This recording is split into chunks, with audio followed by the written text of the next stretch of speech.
사무엘 하 5장 17절부터 25절까지의 말씀을 제가 읽고 말씀 나눕니다.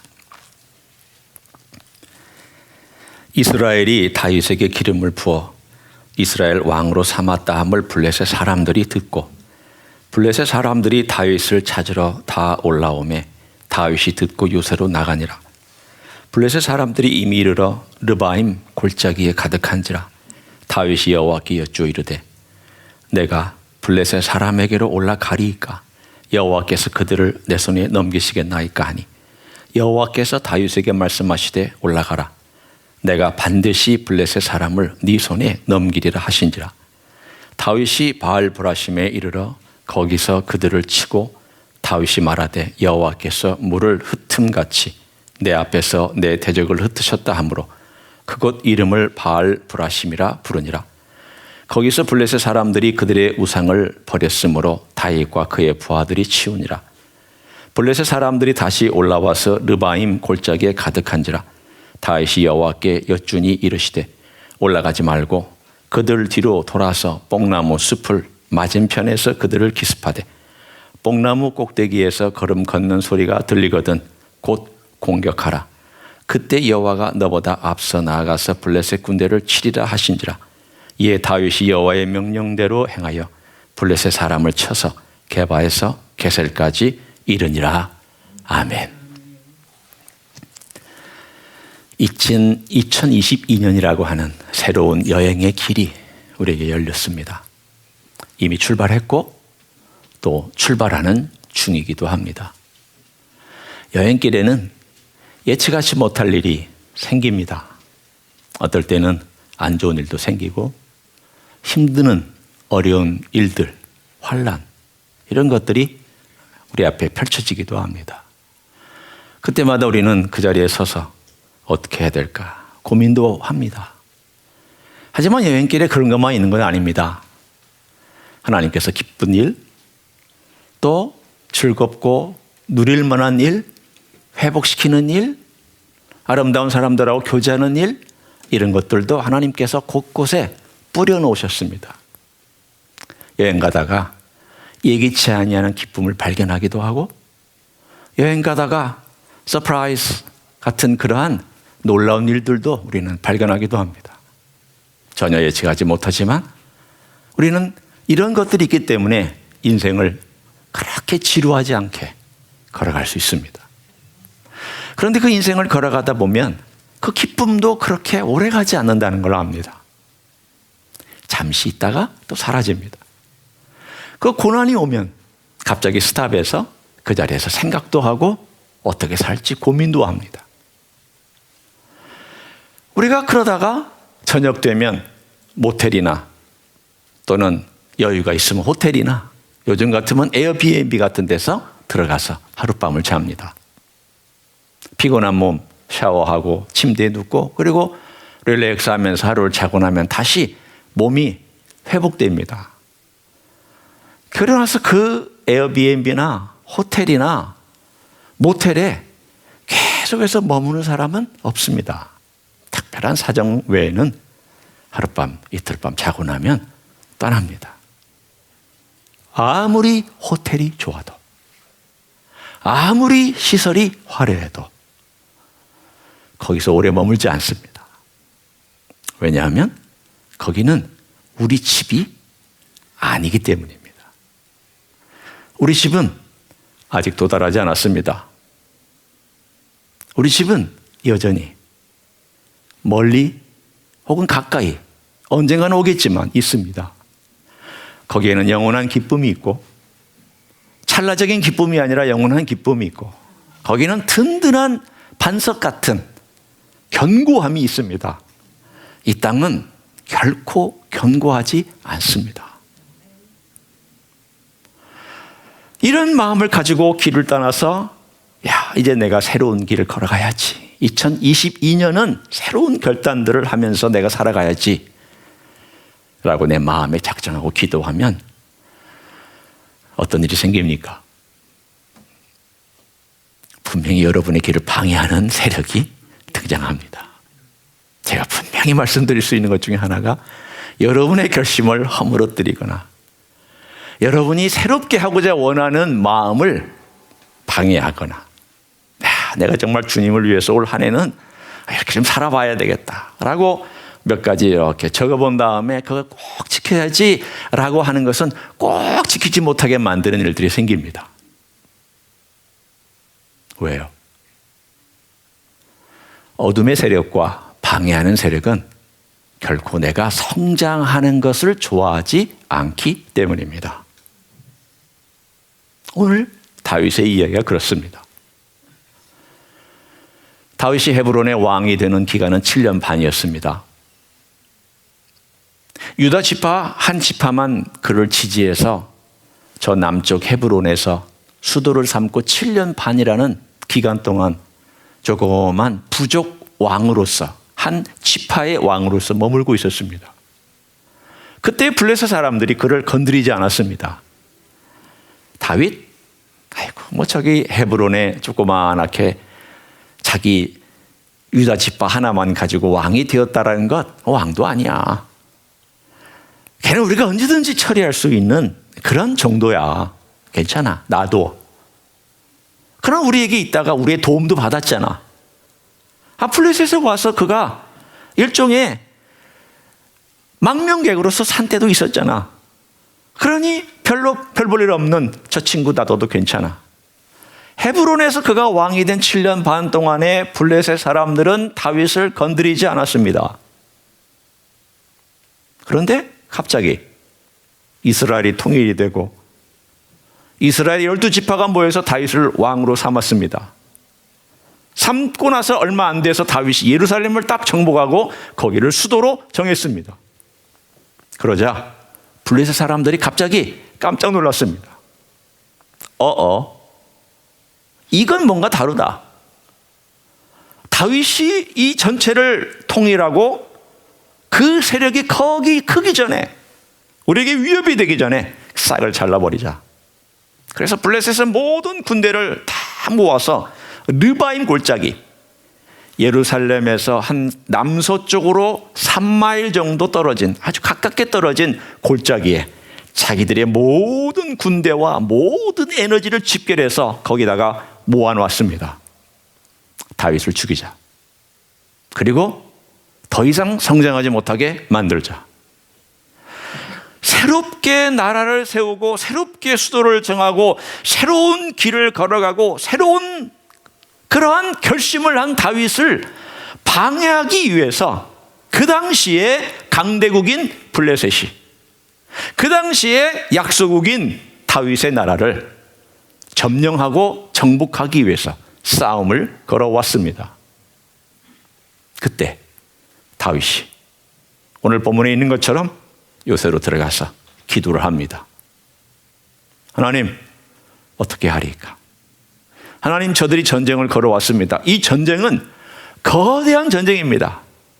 단순히 한 소대가 붙어 싸우는 전투가 아닙니다.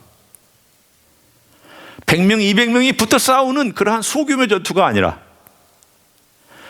블레셋의 전 군대와 우리의 전 군대가 붙어서 싸우는 그야말로 운명의 싸움입니다. 하나님, 어떻게 하면 됩니까? 제가 올라가리까? 올라가서 치리이까? 하나님이 저들 군대를 우리에게 붙여주시겠나이까? 두 가지 질문을 했습니다. 올라가리까? 아마도 하나님께서는 제사장의 옷에 있는 그 에봇 옷 위에 붙어 있는 우림과 둠밈으로 대답을 해 주셨을 것입니다. 우림과 둠밈은 신비로운 보석입니다. 그것은 말로 하는 것이 아니라 이 보석이 어떤 시그널을 보냄으로, 지금도 이스라엘 사람들도 어떻게 작동했는지 모릅니다. 시그널을 보냄으로 예스와 노만을 알려주는 그러한 하나님의 뜻을 알려주는 장치였습니다. 하나님 올라가리까? 그랬더니 하나님께서 예스 말씀해 주셨습니다. 저들을 우리에게 넘겨주리까? 예스 넘겨줄 것이다. 그래서 하나님의 응답을 받고 다윗이 그 당시 전쟁으로 따지면은 참 역설적이고 말이 안 되게 아래서부터 이루치고 올라갔습니다. 지금도 위에서부터 아래로 치고 내려오는 것이 쉽지 아래서부터 위로 치고 올라가는 건 어려운 일입니다. 더더군다나 그 당시에는 칼을 들고 창을 들고 아래서부터 위로 올라가는 것은 어려운 일입니다. 위에서부터 아래로 치고 내려가는 것이 쉬운 일입니다. 더군다나 블레셋은 그 당시에 철기 문명의 최첨단을 가지고 있었으며 블레셋은 그 당시에 마병과 병거와 최첨단 무기들과 최고의 군사와 전략가들과 그 거인들이 있었습니다. 우리가 흔히 알고 있는 골리앗 같은 거인이 여전히 그 나라에 살고 있었습니다. 어느 것 하나 빠뜨릴 수 없는 조건들을 다 갖추고 있었습니다. 이길 수 있는 조건들. 숫자, 전략가, 그 다음에 무기 등등등의 모든 것들을 다 갖추고 있었고 심지어는 위치에 있어서도 위에서부터 아래를 내려다보는 그 위치에 있었던 그 군대를 향하여 하나님께서 대답하신 대로 치고 올라갔더니 오늘 본문에 다윗이 이겼는데 그 이긴 곳의 이름을 바알브라심이라 라고 그렇게 이름을 붙였습니다. 왜냐하면 하나님께서 물을 흩음같이 그들을 흩었다라고 그가 얘기했기 때문입니다. 바알이란 바알 우상을 의미하고 브라심이란 깨어 흩었다라는 뜻입니다. 결국은 하나님께서 바알을 깨트려서 흩으셨다. 영적인 전쟁까지도 포함된 메시지를 그는 그 장소에다 부여했습니다. 아니나 다를까? 그 다음에 보면 이런 표현이 나옵니다. 21절. 거기서 블레셋 사람들이 그들의 우상을 버렸으므로 다윗과 그의 부하들이 치우니라. 역대상에 보면 이 치우니라 이 말이 불살라 버렸다 이렇게 나옵니다. 여러분 이 장면을 보면 우리는 과거의 한 장면과 대비가 되는 것을 알 수 있습니다. 엘리 대제사장 때 어떤 일이 있었습니까? 홈니와 비느하스가 블레셋하고 싸우는데 여호와의 언약궤를 가져다가 군대 진영에다가 딱 모셔놨습니다. 그랬더니 막 박수치고 난리가 났습니다. 저 블레셋 진영에서는 큰일 났다라고 거지로 난리가 났습니다.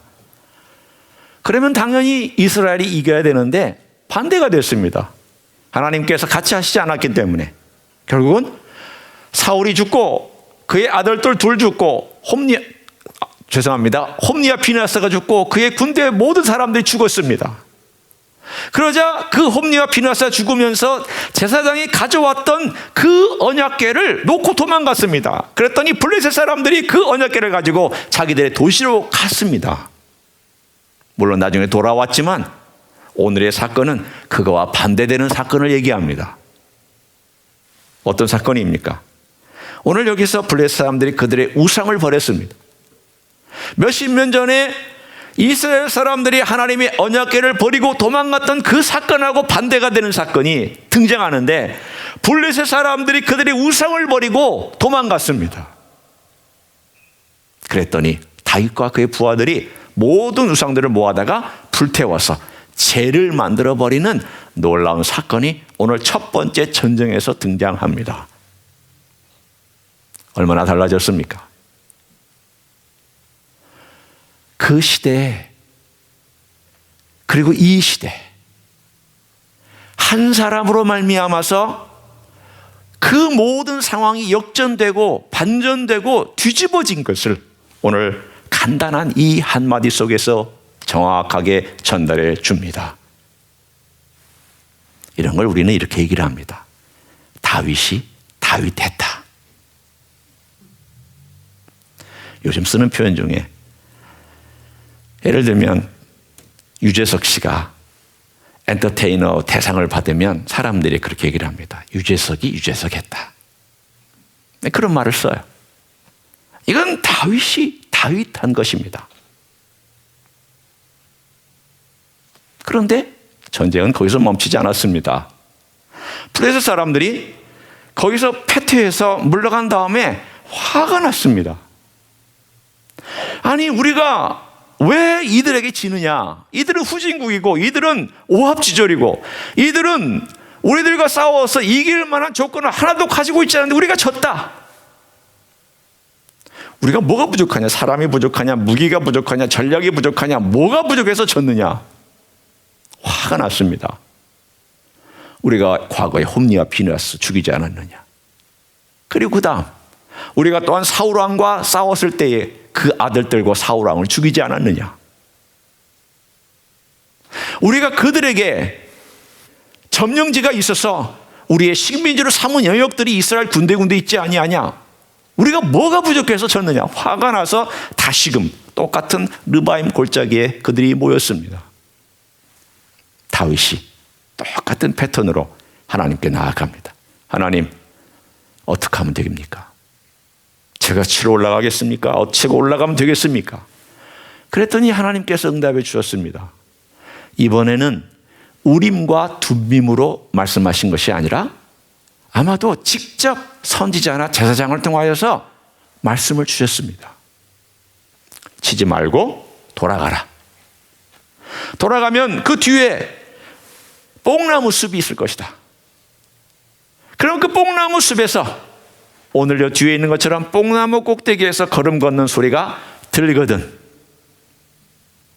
올 한 해 동안 여러분 이것 계속 여러분의 기도 제목으로 삼으십시오. 들리거든. 곧 공격해라.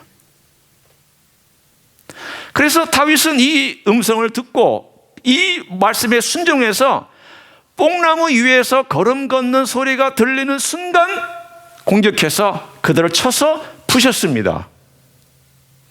어느 정도까지 부셨느냐? 25절을 한번 보시면 게바에서 게셀까지 이르니라. 게바에서 게셀까지. 게셀은 블레셋 사람의 주요 도시 중에 하나입니다.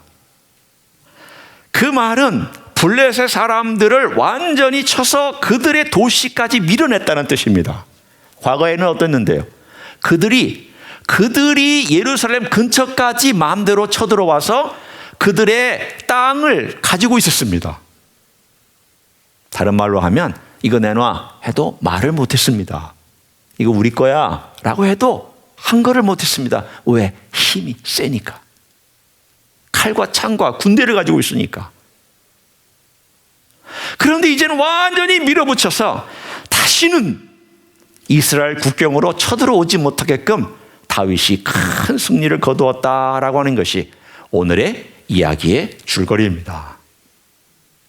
다윗이 또 다윗했습니다. 도대체 다윗이 다윗한 것이 어떤 내용입니까? 오늘 저는 네 가지를 여러분과 함께 나누기를 원합니다. 이 네 가지는 가장 기본적인 것이고 가장 기초적인 내용입니다. 그러나 이 기본적인 것과 기초적인 것이 우리의 삶 가운데서 2022년을 살아가는 우리 모두에게 필요한 것이기 때문에 이 네 가지를 함께 나누기를 원합니다. 첫째는 우리의 삶 가운데서 다가오는 많은 위험, 새로운 일을 시작하려고 할 때 방해하는 세력, 우리가 하나님을 위해서 좀 살아가겠다고 결심하면 그 결심을 막으려고 하고 흐트려고 하는 그러한 일들이 우리 가운데 생겨날 때 우리가 첫 번째 할 일은 기도하라는 것입니다. 기도하라. 다윗됨은 기도에 있습니다. 다윗이 위대한 용사였지만 그 용맹도 기도보다 앞서지 않았습니다. 다윗이 믿음의 사람이었지만 그의 믿음도 기도보다 앞서지 않았습니다. 한 해 동안 하나님 아버지 앞에 지난 한 해 동안 기도해 왔고 또 올 처음에도 기도했던 제목이 있습니다. 그것은 하나님, 저희 교회에 기도의 용사들을 일으켜 주십시오.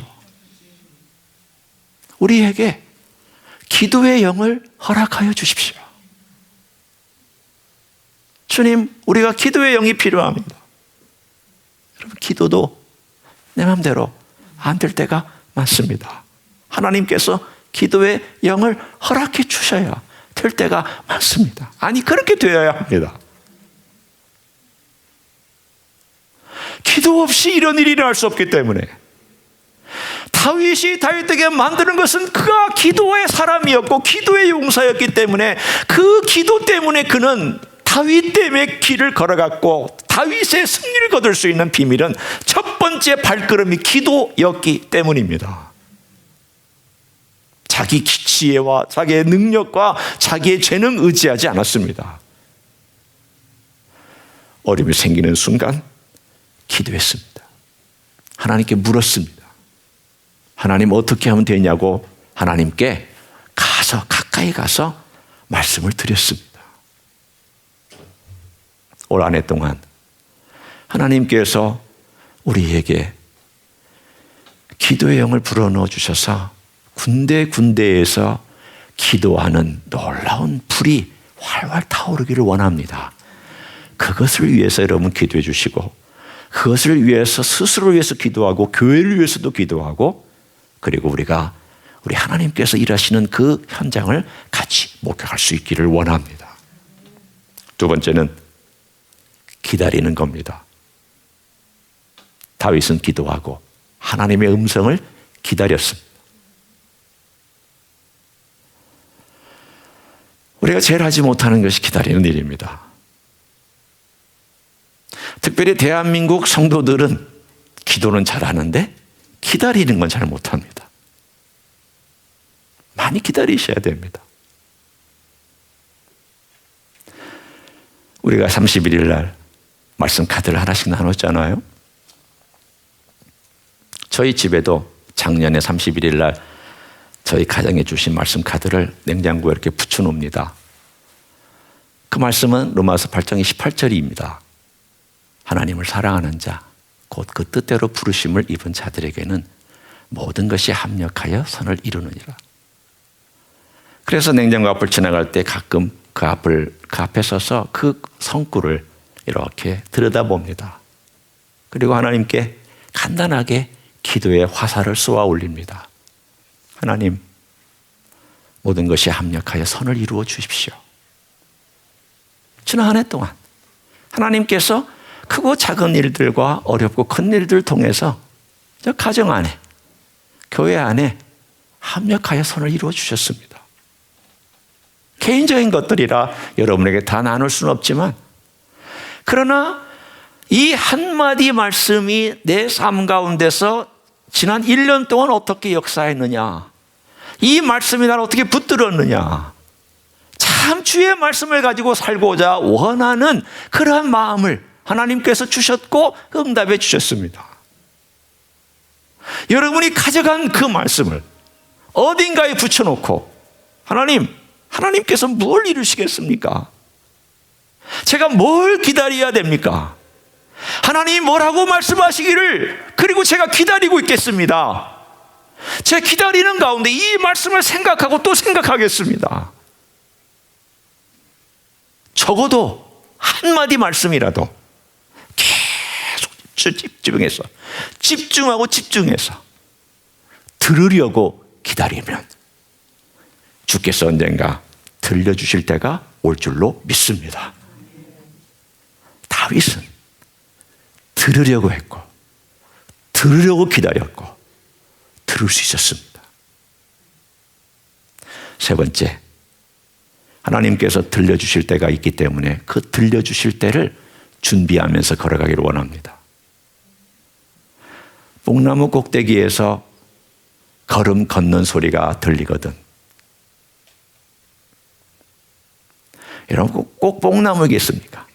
그렇죠? 이 뽕나무는 이스라엘엔 뽕나무는 한 두세 종류가 있었습니다.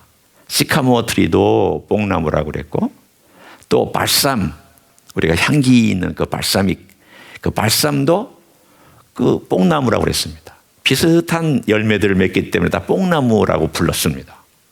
그런데 이 뽕나무는 일종의 관숲이어서 아주 높고 크지는 않지만 사람 키보다 약간 위로 이렇게 올라가서 큰 숲을 이루는 그러한 군락지가 있었습니다. 하나님께서 뒤로 돌아가라 했더니 다윗의 군대가 이렇게 가서 기습하려고 숨어있는 바로 그 뒤쪽에, 앞쪽에는 이 블레셋 군대의 뒤쪽이 있고 뒷면이 있고 이 뒤쪽으로 돌아가서 있었더니 그 이스라엘 군대의 뒤쪽에 뽕나무, 숲이 있었습니다. 그러자 그 뽕나무 숲이 있는 그 위에서 걸음 걷는 소리가 들리는 그 순간이 있었습니다. 우리말로는 걸음 걷는 소리라고 되어 있지만 영어 성경에는 marching이라는 단어가 나옵니다. march. 이거는 행진하는 소리입니다. 행군하는 소리입니다. 누가 행군하고 있습니까? 여호와의 군대가 행군하는 소리입니다. 여호와의 군대가 이스라엘 군대보다 거기에 앞서 가 있었고, 여호와의 군대가 이스라엘 군대와 함께 있었고, 여호와의 군대가 이스라엘 군대가 공격하기 전에 공격할 준비를 하고 있었고, 이스라엘 군대가 움직이기 전에 그들은 이미 행군하면서 적군을 향하여 나아가고 있었습니다. 그 소리를 들을 때가 있습니다. 하나님께서 귀를 기울이는 자에게 들려주실 때가 있습니다. 하나님께서 뭐라고 말씀하시는지, 하나님께서 어떤 표식을 주시는지, 어떤 이야기를 들려주시는지, 어떤 감동을 주시는지, 혹은 나에게 뭐라고 하시는지 하나님께서 들려주시는 그때 듣고, 오늘 본문에 있는 것처럼 네 번째 가장 중요한 순간입니다. 오늘 24절을 다시 한번 봅니다. 뽕나무 꼭대기에서 걸음 걷는 소리가 들리거든. 그 다음 나오는 단어가 어떤 단어입니까? 곧. 이 곧이라는 단어가 중요합니다. 즉시 너도 공격하랍니다. 너도. 그 소리 듣고 가만히 있지 말고 즉시 공격하라. 오늘 여기서 뽕나무 꼭대기에서 걸음 걷는 소리는 하나님께서 공격하겠다라는 신호일 뿐만 아니라 내가 너와 함께 한다는 신호이고, 하나님의 보호뿐만이 아니라 하나님께서 먼저 앞서가신다는 신호입니다. 그 신호에 하나님께서 먼저 가서 행하시고 그들을 거꾸로 틀으시는 일에 이스라엘 군대는 가서 동참하고 참전해서 승리를 얻었습니다. 여러분, 지난 4년을 한번 생각해 보았습니다. 주임제 히스교회로 출발한 지 한 4년, 2018년, 19년, 2년을 생각해 봤고 20년, 21년을 생각해 봤습니다. 18년, 2019년 2해 동안에 하나님께서 저희 교회에 안정 주셨습니다. 평안을 주셨습니다. 그리고 우리로 하여금 하나 되게 만들어주는 일들을 행하셨습니다. 저희 가정에도 2018년 어려운 문제들을 해결해 주셨습니다. 그리고 2년 동안 하나님께서 교회를 이렇게 다듬어 주시고 안정되게 하시고 서로 사랑하게 하시고 하나 되는 발판들을 마련해 주셨습니다. 그래서 2020년, 21년이 되자 팬데믹이 왔습니다. 그래서 저는 기대를 했으면 처음에는 2020년쯤 돼서 하나님께서 뭔가 우리 교회를 이렇게 더 사용하시나 보다 그랬는데 팬데믹이 딱 와서 꽉 묶어 놓으셨습니다. 활동도 잘 못하게 하고 다른 교회도 마찬가지지만, 그러나 그럼에도 불구하고 하나님께서 저희 교회의 모든 필요를 채우시고 기도하게 하시고 기다리게 하시고 서로 격려하게 하시고 서로의 안부를 묻게 하시고 서로 사랑하게 해주시고 기다리게 만들어 주셨습니다. 4년이 지나고 나서 작년 후반기부터 하나님께서 제 마음 가운데 주시는 부담이 있습니다. 이제 움직여라. 이제 내가 뽕나무 꼭대기에서 걸음 걷는 소리를 들려주거든 행동을 개시해라. 주님, 어떤 행동을 할까요? 어떤 행동을 되어야 할까요? 저희 교회 모든 식구들이 어떤 행동을 해야 주님이 기뻐하실까요? 주님께서 말씀해 주셨습니다. 제 마음에 주신 마음의 부담입니다. 잃어버린 영혼을 위해서 너희들이 이제는 적극적으로 일해라. 그동안에 너희 문제 때문에 기도하지 않았느냐? 너희 마음의 평안을 위해서 기도하지 않았느냐? 너희 가정을 위해서 기도하지 않았느냐? 너희 안에 있는 문제를 위해서 기도하지 않았냐? 내가 너에게 줬다. 이제는 그 문제들을 해결해 주고 앞으로 너희가 또 기도하면서 나아가야 되지만 그러나 어느 정도 해결해 줬으니 이제는 밖을 향하여서 너희들이 좀 신경을 쓰도록 해라. 그러면서 주님께서 올 한 해 동안에 우리가 영적인 전쟁에서 내 영적인 전쟁에만 신경 쓰지 말고 바깥에서 어둠 가운데서 헤매고 있는 그런 사람들을 끄집어 오는 영적인 전쟁까지도 치르라고 우리에게 주시는 부담이구나. 여러분, 한 해 동안, 아니 이태 3회도 될 수도 있지만 올 한 해 동안 여러분 마음속에 적어도 한 명은 우리가 주님께로 데려와야 되지 않을까요? 내는 분들이야 가까운 교회 가셔도 되지만 아직 주님을 알지 못하는 사람, 교회 때문에 상처받고 헤매는 사람, 자기의 어떤 신앙의 회의감 때문에 힘들어서 방황하는 사람, 이런 사람들을 우리가 놓고 기도하면서 좀 더 뭔가 적극적으로 이제는 우리가 나아가야 되는 그때가 되었다. 위축되어 있지 말고 주님, 내 문제가 정말 커서 나는 아무 신경도 쓰지 못합니다라고 하는 그런 데서 머물지 말고 이제는 좀 더 적극적으로 가서 하나님, 저게 붙여주신 영혼이 누굽니까? 주님께서 어떤 시도를 보내실 때 저도 참여하고 이 전쟁에 동참하기를 원합니다. 그래서 나중에 주님께서 오셔서 물으실 때 너 전도했느냐? 너 한 사람이라도 영혼을 구하기 위해서 애썼느냐? 분명히 물으십니다. 여러분 한 분 한 분에게, 저에게 나중에 주님께서 물으실 거예요. 너 한 영혼이라도 데려왔느냐? 그러면 저의 책임은 뭐냐면 적어도 여러분에게 그런 도전의 기회를 주고 같이 하자고 하는 것을 제가 안 하면 제 책임입니다. 여러분은 여러분 평생 동안 그 일을 안 하면 여러분 책임입니다. 2022년 동안에 우리가 한 명이라도 좀 우리 주님께서 12월 31일 날 오신다는 걸 가정하고예요. 12월 31일 날 오신다는 걸 가정하고 그때 와서 너 인생에 너 한 명이라도 어둠에서부터 헤매고 있는 영혼을 내 사랑을 가지고 가서 끄집어내려고 기도했느냐? 기다렸느냐? 내가 신호 보낼 때 너도 했느냐? 그리고 그 영적인 전쟁에서 승리했느냐? 라고 물으신다면 우리 모두 한 사람 한 사람이 주님, 제가 했습니다.